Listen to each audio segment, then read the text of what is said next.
सामईन किराम अस्सलाम वालेकुम। दमदार बेड़ा पार। जैसा कि आप हजरात को मालूम है कि आज 26 जनवरी का दिन है। हिंदुस्तान का पहला क्रांतिकारी जिनका नाम शहीद मजनू शाह है, उनके तमाम साथी शाह समाज के देश के पहले क्रांतिकारी थे। सबसे पहले जंगे आजादी 1760 में हमारे ही समाज ने लड़ी, जिसकी जानकारी का होना आप हजरात को जरूरी है। शहीद आजम हिंद हजरत मजनू शाह मलंग मदारी, जिन्होंने सबसे पहले अंग्रेजों के खिलाफ आजादी के लिए जिहाद का ऐलान किया 1760 ईस्वी को, और अंग्रेजों ने उनको शहीद कर दिया 26 जनवरी वाले दिन 1778 ईस्वी को। इस बात का मालूम होना हर एक के लिए बेहद जरूरी है। आजादी की लड़ाई में सन्यासी फकीर आंदोलन का बहुत बड़ा महत्व है। इतिहास के जानकार बताते हैं कि फकीर समुदाय के मजनू शाह मलंग मदारी ने अंग्रेजों के होश उड़ा रखे थे जिहाद का ऐलान करके। अंग्रेजों की समझ में आ गया था कि ये फकीर कौम ही मुसलमानों को लीड करती है, इनके तकियों से सब कुछ ही लीड होता है। तो अंग्रेजों ने मजनू शाह मलंग मदारी को भी अपनी गोली का निशाना बनाया और 1788 ईस्वी में वो शहीद कर दिए गए, जिन्हें प्रथम स्वतंत्रता सेनानी के रूप में जाना जाता है। बक्सर के युद्ध से कुछ पहले ही मुसलमान फकीर और हिंदू सन्यासी हथियार लेकर अंग्रेजों के खिलाफ गौरिल्ला युद्ध का मोर्चा खोल चुके थे। फकीर एवं सन्यासी विद्रोह के नेता थे शाह मजनू शाह कानपुरी सुम्मा मकनपुरी। वो एक सूफी संत थे। उनको बीरभूम के एक सूफी हमीदुद्दीन ने कहा था कि तुम सन्यासियों के साथ गठजोड़ करके अंग्रेजों से लड़ो और उनका खजाना और चावल लूटकर गरीबों में बांट दो। उसके बाद मजनू शाह के नेतृत्व में 1760 में हजारों फकीर और सन्यासियों ने अंग्रेज और उसके पिट्ठू जमींदारों के खजाने लूटे और गरीबों में बांटे। ढाका से लेकर पटना तक जगह जगह अंग्रेजों के साथ युद्ध हुए, जिसमें अंग्रेजों को अपने कई अफसर और फौजी खोने पड़े। 1786 में मजनू शाह की मौत के विद्रोह के बाद विद्रोह की कमान मूसा शाह के हाथ में आई। लगभग 1800 तक चला ये विद्रोह आज इतिहास की किताबों से नदारद है। ये विद्रोह न केवल मुसलमानों का आजादी की जंग में गवाह है, बल्कि हिंदू मुस्लिम एकता का प्रतीक भी है। अंग्रेजों ने बर्बरता से इस विद्रोह को खत्म किया, लेकिन हिंदुस्तान की आजादी की ललक को खत्म ना कर सके। अभी इस विद्रोह को खत्म हुए कुछ बरस भी ना गुजरे थे कि सैयद अहमद बरेलवी, हाजी शरीयतुल्लाह और टीटू मीर ने बगावत का बिगुल बजा दिया। सैयद अहमद ने उत्तर प्रदेश से बिहार होते हुए कलकत्ता और बंबई होते हुए अफगानिस्तान का दौरा करके हजारों अनुयायी बनाए। उनको अंग्रेज हुकूमत के नुकसान बताए, मराठों से गठजोड़ की कोशिश की और अंग्रेजों से युद्ध किए। 1831 में उनकी मौत के बाद पटना के इनायत अली और विलायत अली ने इस विद्रोह की कमान संभाली। भारत अफगानिस्तान की सीमा पर उन्होंने कबायलियों को इकट्ठा करके अंग्रेज फौज के साथ युद्ध किए। हजारों अंग्रेजों का नुकसान इन युद्धों में हुआ। 1852 और 1853 में जगह जगह हिंदुस्तानी सिपाहियों को इसलिए सजा दी गई कि वे इस विद्रोह के मौलवियों के कहने पर बगावत को तैयार हो गए थे। 1857 में जब विद्रोह का बिगुल बजा तो अल्लामा फजले हक खैराबादी ने जिहाद का फतवा दिया, तो सबसे पहले पटना में इस विद्रोह के नेताओं को गिरफ्तार कर लिया गया। हाजी शरीयतुल्लाह और उनके पुत्र दूदू मियां ने बंगाल में किसान और आम जनमानस के साथ मिलकर अंग्रेज और उनके जमींदारों के खिलाफ जंग का ऐलान कर दिया। उनको फराइजी कहा गया। जगह जगह इन लोगों ने अंग्रेजों से लोहा लिया। टीटू मीर ने भी बंगाल में गरीब किसानों के साथ एक सेना का गठन कर अंग्रेजों से युद्ध छेड़ दिया। कुछ इलाकों में तो इन्होंने अपनी अदालत तक कायम कर ली थी। 1831 में एक युद्ध के दौरान टीटू शहीद हो गए और इनके सैकड़ों साथियों को गिरफ्तार कर लिया गया। गुलाम मासूम जो कि टीटू के सेनापति थे, फांसी पर चढ़ा दिए गए।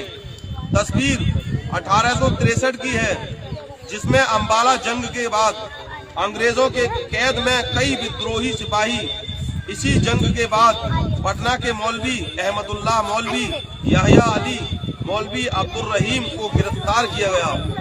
उसके बाद हमारे हजरत टीपू सुल्तान रहमतुल्लाह ताला अलैह ने भी अंग्रेजों से लोहा लिया और हजरत टीपू सुल्तान रहमतुल्लाह ताला अलैह फरमाते हैं कि शहीद बहादुर की एक दिन की जिंदगी बेहतर है गीदड़ की 100 साला जिंदगी से।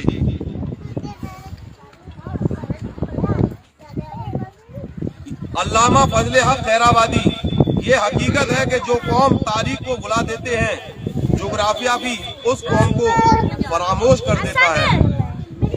मगर इससे एक बड़ी और तलख हकीकत ये भी है कि जो कौम अपने जोग्राफिया के तहफ्फुज़ और बका का बेड़ा नहीं उठाती और महज तारीखी मकबरों की मुजाबिर बनकर बैठे रहते हैं, तारीख अपने खूबसूरत औराक में उन्हें कभी कोई जगह नहीं देते।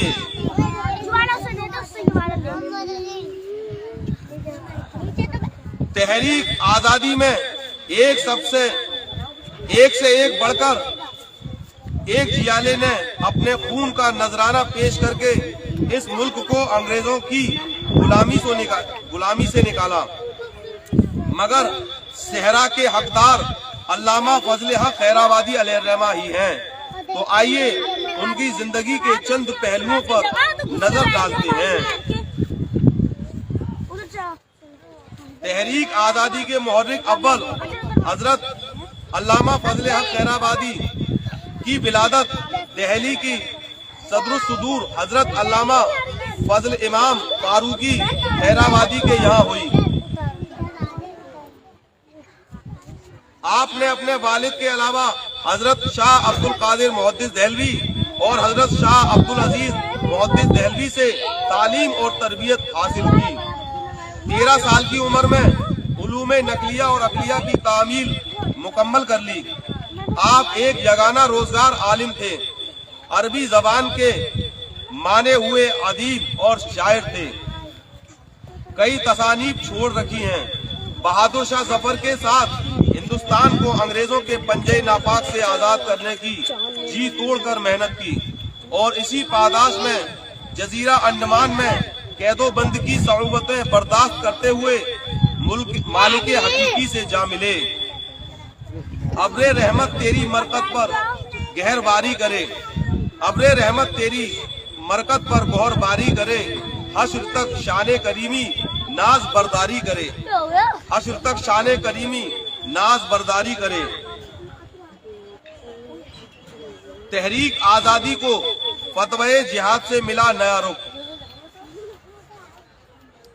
जैसा कि हमने पहले आपको बयान किया कि सबसे पहली जो बुनियाद डाली, जो बीज बोया शहीद मजनू शाह रहमतुल्लाह ताला अलैह ने 1760 ईस्वी में अंग्रेजों के खिलाफ जंग करके, उसके बाद कुछ दिन मामला थोड़ा सा ठंडा पड़ गया। उसके बाद दोबारा से जो उरूज हुआ है वो 1857 मई के महीने में मेरठ और दूसरी छावनियों में कारतूसों का मामला जोर पकड़ चुका था। गाय और सुअर की चर्बी की आमेजिश की खबर से मुस्लिम और हिंदू फौजी बिगड़ बैठे थे। अल्लामा अब्दुल शाहिद शेरवानी लिखते हैं, अल्लामा से जनरल बख्त खां मिलने पहुंचे। मशवरे के बाद अल्लामा ने आखिरी तीर तरकुश से निकाला। बाद नमाज जुमा जामा मस्जिद दिल्ली में उलमा के सामने तकरीर की, इस्तिफ्ता पेश किया। मुफ्ती सदरुद्दीन आजुर्दा, मौलवी अब्दुल कादिर, काजी फैजुल्लाह देहलवी, मौलाना फैज अहमद बदायूनी, डॉक्टर मौलवी वजीर खां अकबर आबादी और सैयद मुबारक शाह रामपुरी ने दस्तखत किए। इस फतवे के शाये होते ही मुल्क में आम शोरिश बढ़ गई। दिल्ली में 90,000 फौज जमा हो गई थी। फतवे जिहाद मुसलमानों के लिए कैसी हैसियत रखता है, ये अंग्रेजों को अल्लामा फजले हक खैराबादी रहमतुल्लाह ताला अलैह के फतवे जिहाद देने के बाद महसूस हुआ। दिल्ली से उलमाए किराम की जानिब से जारी इस फतवे के बाद मुसलमान जोक दर जोक अपनी जानों की परवाह किए बगैर निकल पड़े और देखते ही देखते हिंदुस्तान भर में अंग्रेजों के खिलाफ आजादी की एक अजीम लहर दौड़ गई और गली गली, करिया करिया, कूचा कूचा, बस्ती बस्ती, शहर शहर वो लड़ाई झगड़ा हुआ कि अंग्रेज हुकूमत की चूल्हे हिल गईं। मगर अंग्रेजों ने कुछ को डरा धमकाकर और कुछ को हुकूमती लालच देकर इस तहरीक आजादी को कुचल दिया। आजादी की इस तहरीक को कुचल तो दिया गया, मगर हजरत अल्लामा फजले हक खैराबादी ने आजादी का जो संगे बुनियाद रखा था, तकरीबन 90 साल बाद उस पर हिंदुस्तानी जियालों ने आखिरी ईंट रखकर तामीर मुकम्मल कर दी। यानी 1857 से लेकर 1947 में एक वक्त वो आया कि हिंदुस्तानियों ने अंग्रेजों से अपने हिंदुस्तान को आजाद कराकर ही पीछा छोड़ा। अंग्रेजों की वादा खिलाफी और अल्लामा का पाए इस्तिकलाल। दिल्ली पर अंग्रेजों का कब्जा होने के बाद किसी तरह यहाँ से निकलकर अल्लामा फजले हक खैराबादी ऊद यानी लखनऊ पहुँचे, लेकिन मलिका विक्टोरिया के आम मुआफी नामे पर भरोसा करके आप वापस लौटे तो अंग्रेजों ने वादा खिलाफी करते हुए आपको गिरफ्तार कर लिया। जब अदालत में आपकी पेशी हुई तो आपके चेहरे की वजाहत देखकर गवाह मुकर गया और कहा कि जिन्होंने जिहाद का फतवा दिया था वो ये नहीं है। अल्लामा चाहते तो बच सकते थे, मगर उन्होंने ना तो माफी मांगी और ना ही हुकूमत वक्त के सामने सर खम किया, बल्कि आपने जुरात फारूकी का वो मुजाहिरा पेश किया कि अंग्रेज भी हैरान रह गए।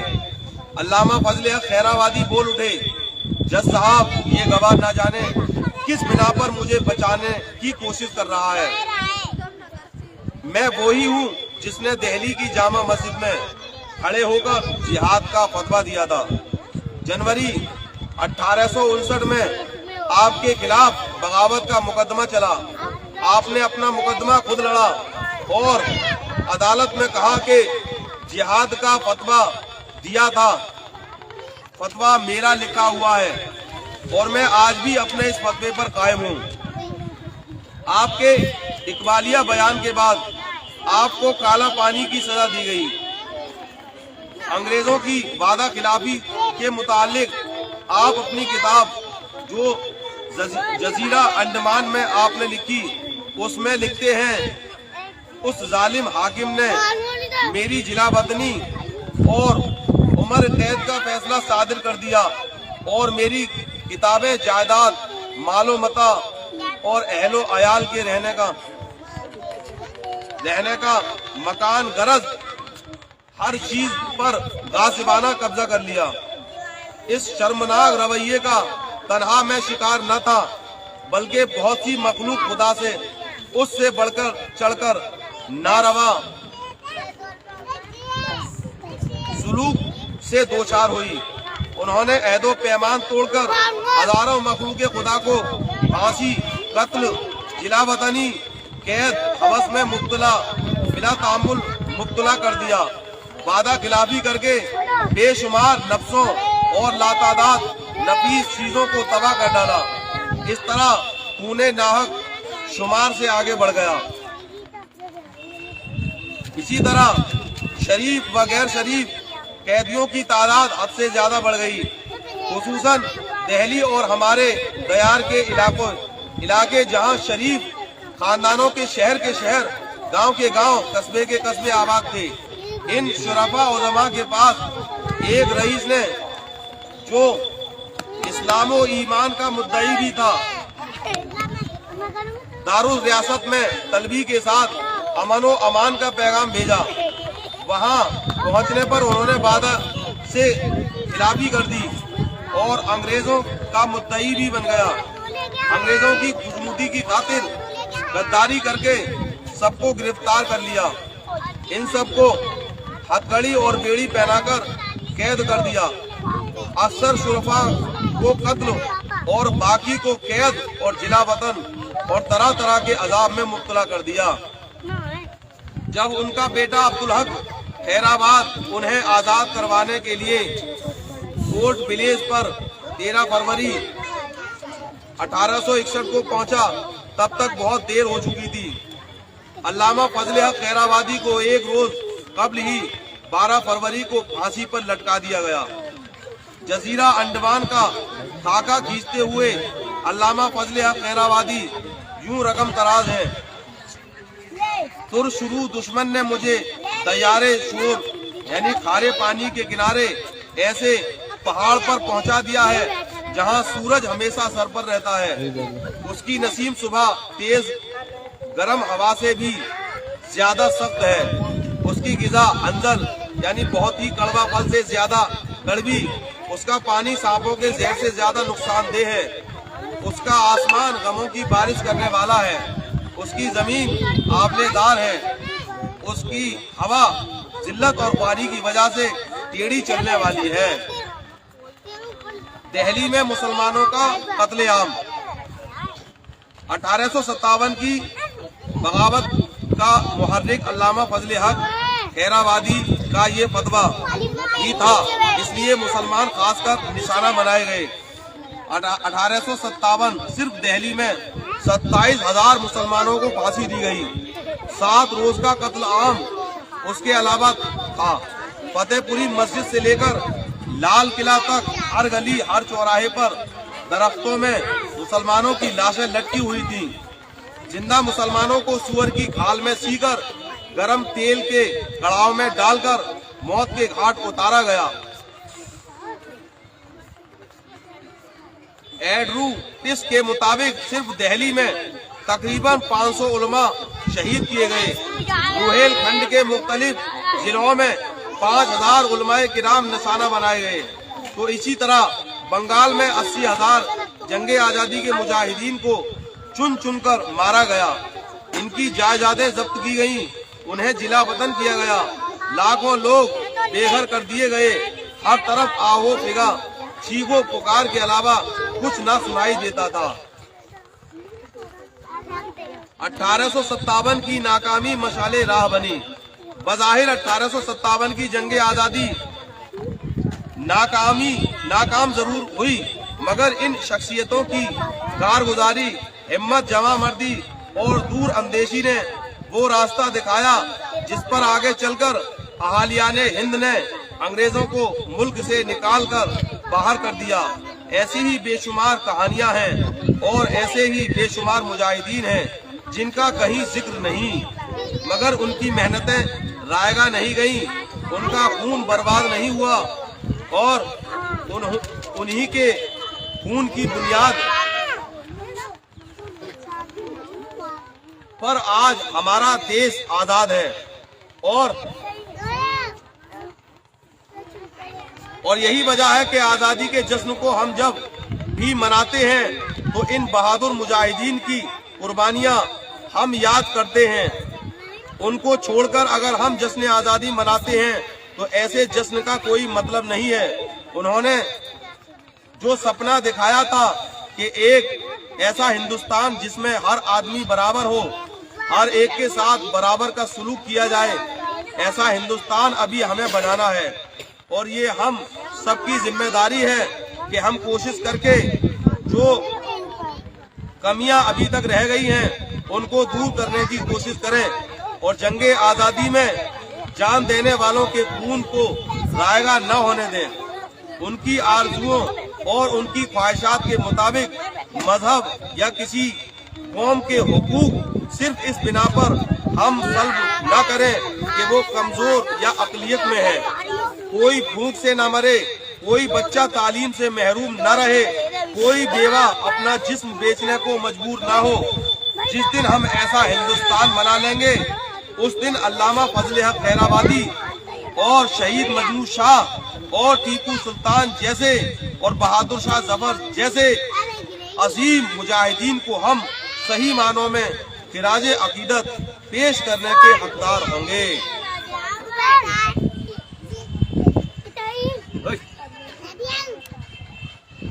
मेरे भाइयों, याद रखो, मैंने अभी जिन हजरात के बारे में सुनाया कि टीपू सुल्तान वो हैं कि जिन्होंने ये कहा था एक दिन की मौत यानी एक दिन में मौत आ जाए वो बेहतर है शेर की मौत से। शेर की जो जिंदगी होती है एक दिन की, वो जिंदगी बेहतर है 100 साल की गीदड़ की तरह जीने से। और जिस तरीके से हमारे शहीद मजनू शाह रहमतुल्लाह ताला अलैह ने अपनी कुर्बानियां दी और अल्लामा फजल हक खैराबादी ने कुर्बानियां दी, तो इनकी कुर्बानी को हमें और आपको रायगा नहीं जाने देना है। अब मैं आपको एक बयान और सुनाता हूँ। जब मुगलों ने पूरे भारत को एक किया तो इस देश का नाम कोई इस्लामिक नहीं रखा बल्कि हिंदुस्तान रखा। हालांकि इस्लामिक नाम भी रख सकते थे, कौन विरोध करता। जिनको इलाहाबाद और फैजाबाद चुभता है वो समझ लें कि मुगलों के ही दौर में रामपुर बना रहा तो सीतापुर भी बना रहा। अयोध्या तो बसा ही मुगलों के दौर में है। आज के वातावरण में मुगलों को सोचता हूँ और मुस्लिम शासकों को सोचता हूँ तो लगता है कि उन्होंने मूर्खता की थी। होशियार तो ग्वालियर का सिंधिया घराना था, होशियार तो मैसूर का वाडियार घराना था, होशियार तो जयपुर का राजशाही घराना था, होशियार तो जोधपुर का भी राज घराना था। टीपू सुल्तान हो या बहादुर शाह जफर, शायद ये सब बेवकूफ लोग थे जो अपने मुल्क के लिए चिथड़े चिथड़े हो गए। किसी को देश की मिट्टी भी नसीब नहीं हुई और आज इन सब के वंशज भीख मांग रहे हैं। अंग्रेजों से मिल जाते तो वो भी अपने माल और अपने महल बचा लेते, अपनी रियासतें बचा लेते। वाडियार, जयपुर, जोधपुर और सिंधिया राजघराने की तरह उनके भी वंशज आज ऐश करते, उनकी औलादे भी आज मंत्री और मुख्यमंत्री बनते। ये आज का दौर है, यहाँ भारत माता की जय और वंदे मातरम कहने से ही इंसान देशभक्त हो जाता है, और चाहे उसका इतिहास देश से गद्दारी पर ही क्यों ना हो।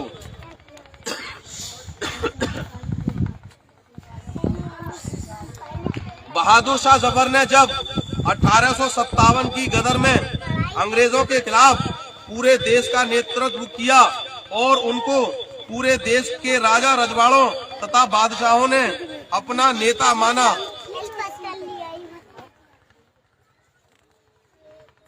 भीषण लड़ाई के बाद अंग्रेजों की छल कपट नीति से बहादुर शाह जफर पराजित हुए और गिरफ्तार कर लिए गए। यानी हिंदुस्तान में जो दोगले लोग थे, जो गद्दार लोग थे, जिन्होंने अंग्रेजों की मुखबरी की, उन्हीं लोगों ने बहादुर शाह जफर को हरवा दिया और गिरफ्तार करवा दिया। ब्रिटिश कैद में जब बहादुर शाह जफर को भूख लगी तो अंग्रेज उनके सामने थाली में परोसकर उनके बेटों के कटे हुए सिर लेकर आए। उन्होंने अंग्रेजों को जवाब दिया कि हिंदुस्तान के बेटे अपने देश के लिए सिर कुर्बान करके अपने बाप के पास इसी अंदाज में आया करते हैं। शायद बेवकूफ थे बहादुर शाह जफर, जिन्होंने अपने मुल्क के लिए खुद को और अपने जवान बेटों को कुर्बान कर दिया, और आज उसका नतीजा कि उनकी औलादें भीख मांगकर गुजारा कर रही हैं। अपने मुल्क हिंदुस्तान की जमीन में दफन होने की उनकी चाह भी पूरी न हो सकी और रंगून के कैद खाने में ही अपनी आखिरी सांस ली और फिर बर्मा की मिट्टी में दफन कर दिए गए। अंग्रेजों ने उनकी कब्र की निशानी भी न छोड़ी और मिट्टी बराबर करके फसल उगा दी। बाद में एक खुदाई में उनका वहीं से कंकाल मिला और फिर शिनाख्त के बाद उनकी कब्र बनाई गई। सोचिए कि आज बहादुर शाह जफर को कौन याद करता है। क्या मिला उनको देश के लिए अपने खानदान की कुर्बानी से। 7 नवंबर 1862 को उनकी मौत हुई थी, लेकिन क्या किसी ने कभी उनको श्रद्धांजलि भी दी? क्या किसी ने उनको भी याद किया? क्या देश उनकी याद मनाता है? नहीं, किसी ने भी उनको श्रद्धांजलि नहीं दी। लाखों में हजारों में एक होगा जो बहादुर शाह जफर, अल्लामा फजल हक खैराबादी, हजरत टीपू सुल्तान और शहीद मजनू शाह को याद करता होगा। जानते हो क्यों? सिर्फ इसलिए कि वो लोग मुसलमान थे। ऐसा इतिहास अगर देश के लिए बलिदान किसी संगी ने दिया होता तो अब तक सैकड़ों शहरों और रेलवे स्टेशनों का नाम उनके नाम पर हो गया होता। लेकिन क्या उनके नाम पर कुछ हुआ? नहीं ना। इसीलिए कह रहा हूँ कि उस समय अंग्रेजों से मिल जाना था। अगर बहादुर शाह जफर ऐसा करते तो ना उन्हें कैद मिलती, ना ही कैद खाने में मौत मिलती, और ना ही ये गम लिखते जो उन्होंने रंगून के कैद खाने में लिखा था। वो ये है, लगता नहीं जी मेरा उजड़े दयार में, लगता नहीं जी मेरा उजड़े दयार में, किसकी बनी है आलमे नापायदार में, किसकी बनी है आलमे नापायदार में। बुलबुल को बागबां से न सयाद से गिला, बुलबुल को बागबां से न सयाद से गिला, किस्मत में कैद लिखी थी फसले बहार में, किस्मत में कैद लिखी थी फसले बहार में। कह दो इन हसरतों से कहीं और जा बसे, कह दो इन हसरतों से कहीं और जा बसे, इतनी जगह कहाँ है दिले दागदार में, इतनी जगह कहाँ है दिले दागदार में। एक शाख गुल पे बैठ के बुलबुल है शादमा, एक शाख गुल पे बैठ के बुलबुल है शादमा, कांटे बिछा दिए हैं दिल ए लाला जार में, कांटे बिछा दिए हैं दिल ए लाला जार में। उम्रे दराज मांग के लाए थे 4 दिन, उम्रे दराज मांग के लाए थे 4 दिन, 2 आरज़ू में कट गए 2 इंतजार में, 2 आरज़ू में कट गए 2 इंतजार में। दिन जिंदगी के खत्म हुए शाम हो गई, दिन जिंदगी के खत्म हुए शाम हो गई। फैला के पांव सोएंगे कुंजे मजार में, फैला के पांव सोएंगे कुंजे मजार में। कितना है बदनसीब जफर दफन के लिए, कितना है बदनसीब जफर दफन के लिए। 2 गज जमी भी ना मिली पूये यार में, 2 गज जमी भी ना मिली पूये यार में। मेरे दोस्तों, मेरे भाइयों, मैंने अभी आपको जो बताया कि सबसे पहली कुर्बानी हजरत शहीद मजनू शाह, जिनको शहीद आजम कहा जाता है, उन्होंने दी 1760 में अंग्रेजों से जिहाद करके। उसके बाद हजरत अल्लामा फजल हक खैराबादी ने जिहाद का फतवा दिया। उसी के समय हजरत टीपू सुल्तान ने अंग्रेजों से लोहा लिया और उसी दौर में हजरत बहादुर शाह जफर रहमतुल्लाह ताला अलैह ने भी अंग्रेजों को से लड़ाई की, इसलिए कि वो गद्दार नहीं थे बल्कि वो अपने देश के वफादार थे, सच्चे पक्के हिंदुस्तानी थे, वो सब मुसलमान थे। इसलिए कि हमारे नबी पाक सल्लल्लाहु ताला अलैहि वसल्लम ने हदीस में फरमाया, हुब्बुल वतन मिनल ईमान, वतन की मोहब्बत ईमान का हिस्सा है, वतन की मोहब्बत ईमान से है। जो मुसलमान होगा वो अपने वतन से कभी गद्दारी कर ही नहीं सकता। वो जो मुसलमान होगा वो हमेशा अपने वतन से प्यार करेगा, मोहब्बत करेगा, क्योंकि मुसलमान वो है कि जहाँ पर रहता है, जहाँ पे पैदा होता है, उस जगह से नमक हरामी नहीं करता बल्कि नमक हलाली करता है, उससे प्यार करता है, उससे मोहब्बत करता है। अरे गद्दार तो वो लोग हैं कि जो लोग आज अपने आप को झूठा फर्जी राष्ट्रवादी बताते हैं और समझते हैं कि मुसलमान गद्दार हैं, हालांकि उनके पूर्वजों ने, उनके बुजुर्गों ने, जिनको वो लोग मानते हैं, उन्होंने अंग्रेजों से माफिया मांगी, अंग्रेजों के पास माफीनामे लिखे, तब जाकर अंग्रेजों ने उन देश के गद्दारों को माफ किया। लेकिन जिन लोगों ने अंग्रेजों से माफी नहीं मांगी, जैसे कि हमारे बुजुर्गाने दीन हैं, उन लोगों को अंग्रेजों ने माफ नहीं किया, बल्कि फांसी पर चढ़ा दिया या किसी को बम से उड़ा दिया। अल्लाह ताला से यही दुआ आरजू करता